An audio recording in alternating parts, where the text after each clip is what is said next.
ফেব্রুয়ারি মাস জুড়ে আওয়ামী লীগ ও ছাত্রলীগের কর্মসূচি ঘোষণার প্রতিবাদে বিক্ষোভ মিছিল ও সমাবেশ করেছে ঢাকা বিশ্ববিদ্যালয়ের শিক্ষার্থীরা। বুধবার রাতে বিশ্ববিদ্যালয় হল পাড়া থেকে মিছিল নিয়ে ক্যাম্পাস প্রদক্ষিণ করে শিক্ষার্থীরা।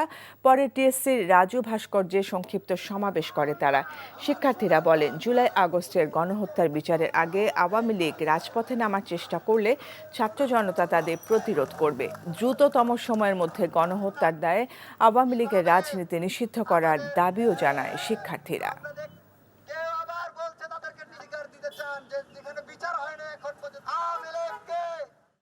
যদি খুনি লীগ ফিরে আসে, বাংলাদেশের সাধারণ ছাত্র জনতা অবশ্যই রাজপথে তাদেরকে প্রতিহত করবে।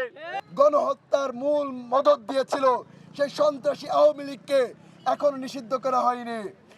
বাংলাদেশের জনগণ জানতে চায় কিভাবে তারা বাংলাদেশে এমন একটি গণহত্যা করার পরেও তারা তাদের রাজনৈতিক কার্যক্রম পরিচালনা করছে। রান্নায় আমার ভালোবাসা Jamuna gas stove. Jamuna gas stove, আধুনিক, নিরাপদ ও দীর্ঘ